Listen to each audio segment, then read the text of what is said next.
So coming from CNBC, Pentagon spars with SpaceX over Starlink price hike during the Iran war.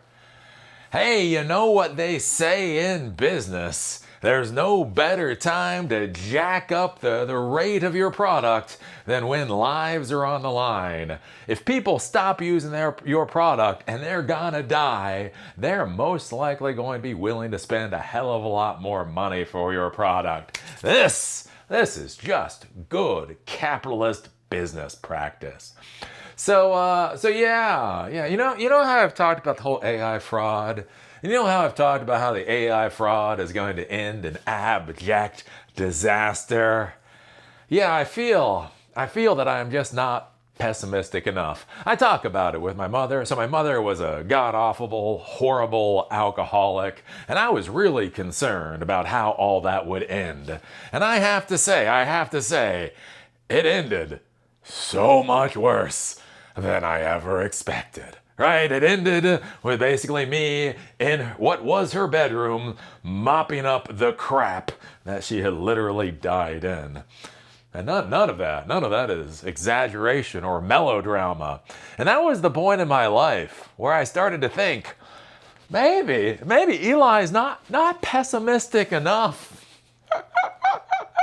Maybe I have to be a little bit more worried about things. And I kind of feel like that with this whole AI fraud. Now I've been coming day after day, week after week, month after month, talking about the AI fraud and talking about how I am literally worried for my society. That is how concerned I am about this crap show.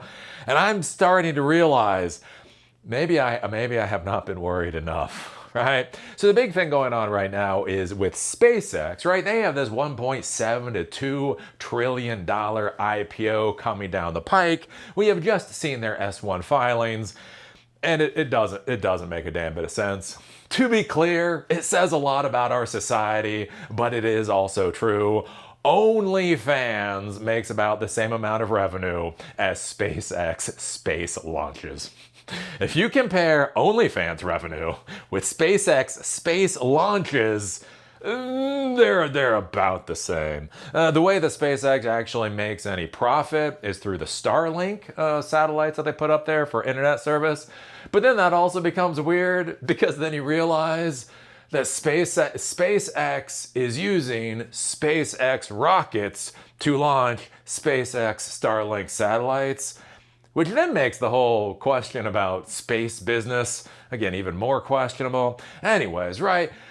They have that disaster. Then they own XAI, the artificial intelligence that literally government employees are able to use their AI for free, and it doesn't get used. Grok is literally the proof of concept of what happens if you give away your product and nobody wants to use it, right? So you have that going on, you have Twitter. It's just, there is a question about whether or not SpaceX should IPO for any amount of money. For any amount of money is a question. But being Elon Musk, he wants to, IPO for $1.7 to $2 trillion because that makes sense. Alibaba, largest IPO in American history, $169 billion. His low valuation is 10x the largest IPO in American history. I just want you to just kind of grasp the insanity of these numbers. And so here's an interesting question. What if you have a company that, to be clear, looks pretty cool on paper, right? If you put a lot of pictures on your S1, it looks kind of cool, but when you dig into the numbers, it looks kind of crappy. And the issue is right, you're on an open market, you're in a capitalist system. So, with AI services, LLM services, or whatever else, there are a whole bunch of options out there. There's OpenAI, there's Anthropic, right? Very hard to be competitive there. A lot of the things that you're doing, it's very hard to be competitive. Here's the thing. What if you provided a number of services to the government and you essentially had a monopoly over those services to the government and you wanted to validate your $1.7 trillion valuation. Would you start thinking about jacking the prices that you charge to the US government through the roof? Right? As we heard from David Sachs, right? David Sachs, I talked about this on the All In podcast. He was talking about it. He said, well, even if you don't like AI, even if you disagree with AI, you should support AI. And David Sachs said this because AI is driving so much of the American economy right now. So if you're an American who wants America to succeed, you need to support AI because it's supporting the economy. And so, using David Sachs' logic from the All In podcast, the biggest group of douches on the planet, you could make an argument that, well, if AI is doing so well for the economy of the United States, and Americans should support the economy of the United States, then American taxpayers have a duty to hand buckets and buckets and buckets of cash to Elon Musk. Because that's basically where we're going with this. This is whatever the economic equivalent of mopping up the crap your mom died in is. That's what how the AI fraud is going to end. And so yeah, we've got this now, which yeah, I mean, I am not smart enough to create a parody. I mean, God bless The Onion right now. Do you know how smart you have to be to try to make a parody of modern America? As U.S. kamikaze drones guided by Elon Musk's Starlink network began to make visible gains in the war against Iran. So this is interesting. So the U.S. government is using the terminals against Iran, so this isn't Ukraine. Senior SpaceX officials reached a conclusion. The Pentagon should be paying more for access to their satellite Wi-Fi network. Hey, we realized something. Our product is so good. You should be paying us a crap ton more money. And it is. It's a lot more money. Within weeks of the United States launching its bombing campaign, SpaceX executives met Pentagon officials and argued the military had been paying about $5,000 for connection per terminal while effectively using a higher tier of service worth closer to $25,000. So for a one-way attack drone, they want to go from the government paying $5,000 a pop for that to $25,000, according to two sources. The disagreement over Starlink's use on Lucas suicide drones, a cheap U.S. model comparable to Iran's Shahed, that can circle over a target area before diving to detonate on impact, is part of increasing tensions between SpaceX and the Pentagon over Starlink pricing in recent months. The Pentagon, which is seeking to help Iranian citizens bypass government-imposed communication blackouts, has also been at odds with SpaceX over pricing for a plan to provide the populace direct-to-cell connections with Starlink akin to 5G service. The ongoing disputes, which have not previously been reported, underscore how the Pentagon's growing reliance on SpaceX is handing Musk greater leverage over a critical layer of U.S. national security.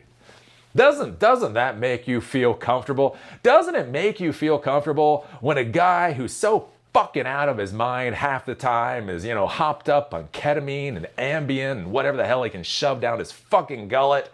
And apparently, in modern America, he has pretty significant control over vital national security apparatus.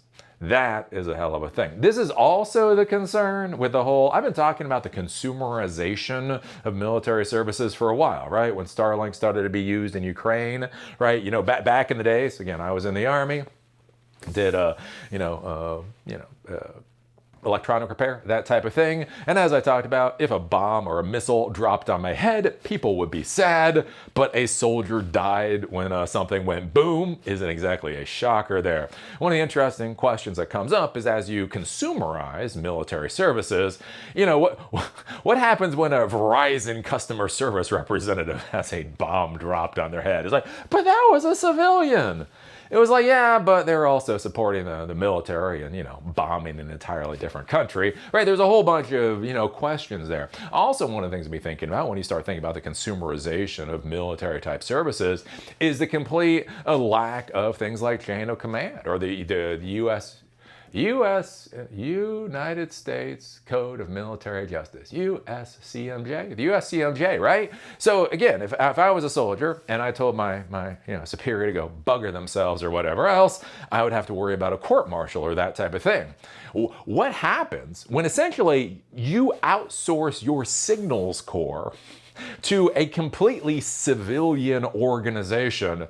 What happens at that point in time? And it looks like that's what we're going to be finding out pretty shortly. SpaceX argued that the Lucas drones were operating under conditions that aligned more closely with its aviation tier subscription rather than a lower price land or mobility service. Pentagon officials argued that the $25,000 price tag, a monthly fee, was designed for aircraft, not kamikaze drones that use Starlink connection for a matter of minutes or hours, according to one of the sources. The Pentagon, which was ramping up strikes on Iran, ultimately agreed to pay SpaceX's proposed price increase, almost doubling the cost of each Lucas drone. The Pentagon was initially paying about $30,000 per unit. So you think $30,000, so it was $25,000 for the hardware, the bomb, all that kind of stuff, plus $5,000 for Starlink. So now it'll be $50,000, $25,000 for the hardware and everything, and $25,000 for Starlink. Because again, that's how the tech bros think. All of the other stuff that goes into this weapon system is worth 50%. We take 50% of the value of the weapon system. Everybody else gets the rest. That is just a hell of a thing. And basically talk about that. SpaceX is the U.S. government over a barrel. The Pentagon is currently considering an additional purchase of more than 3,500 Starshield terminal subscriptions. So Starshield is the government version of Starlink, including 100 with a higher priced aviation tier. According to Pentagon documents reviewed by Reuters, the deal could generate hundreds of millions of dollars in annual revenue for SpaceX. The Reuters could not determine whether an agreement has been finalized. SpaceX, which has generated $11.4 billion in revenue from Starlink in 2025, proposed charging as much as $500 million to launch a capability, along with a $100 million monthly fee to operate it, according to one of the people and Pentagon documents, prompting alarm from defense officials over the price. So that's basically where we are with Starlink right now. So that's been the amazing. Again, the amazing thing about Elon Musk is Elon Musk has allowed a lot of impressive things to happen, right? SpaceX is impressive. Starlink is impressive. Starshield is impressive. But you also have to remember, this is all under the control of one batshit crazy motherfucker, right? Think about this. When SpaceX IPOs, he will have super majority voting rights. Basically, whatever he says goes. And so normally, right, when we've been talking about this lately, we've been talking about things like Meta, right? Meta, Mark Zuckerberg has these super voting rights. So basically, whatever he says goes for the metaverse, right? So for Facebook and Instagram and WhatsApp and whatever the hell else he's doing, he can control that. And as I've argued many times before, that's dumb. That's dumb. They should stop that. That basically should not be legal. You should not be able to sell shares in your company to the public and then have the people who bought those shares essentially have no voting rights. That is horse crap. If we had a functioning SEC, that would be out and out illegal, but it is what it is. And at the end of the day, it's Meta. It's Meta. The only reason I talk about Meta is because I gotta talk about something. If I did not do these videos, I would not think about Meta ever. Like, Meta is nowhere on my radar for anything. Anyways, other than doing these videos and talking shit about Mark Zuckerberg. What's interesting here, though, with SpaceX, right? You got SpaceX, so you got the space launch, right? Something like 80 or 90% right now of space launches in the US are being done by SpaceX. You have Starlink. Starlink already has 10 million users. You have Starshield, right? That's the whole system that was designed specifically for the US military. You have all of this stuff, and all of this is under supermajority voting rights of one batshit crazy motherfucker. right? And again, like we look at the IPO, right? There should be a question about whether or not SpaceX should even IPO. Whether SpaceX should or should not IPO, that is the real argument or question that should be happening. Them trying to IPO at 1.7 to $2 trillion is just, it's just abjectly stupid. There is no place in reality for this. And basically what you see is that Elon Musk is using his powers of manipulation to just screw with everybody, right? Fast tracking into the NASDAQ 100, basically, so he can try to start fleecing, every grandma and every grandfather in this country out of their retirement funds as fast as possible, right? And so the thing to be thinking about with this is he's got to keep this story up. He's got to keep the narrative up. He has got to figure out some vague narrative or storyline that makes that insane valuation make sense. And so if he has the US government over the barrel, and right, we have the Trump administration. Trump administration doesn't want to look bad, right? They're more than happy to throw American taxpayer money at shit to make them look good. There's a real question about how brutal this is going to end up being for the US taxpayers, basically when that IPO goes through, and then they really have to start bringing revenue in. This is just going to be, oh my God, it's going to be my mother's crap on the floor all over again. Oh, Lordy. Lordy.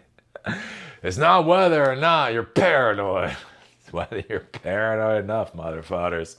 So what do you think about this? What do you think about SpaceX jacking up the rates that the Pentagon is paying for things because they feel they deserve more money?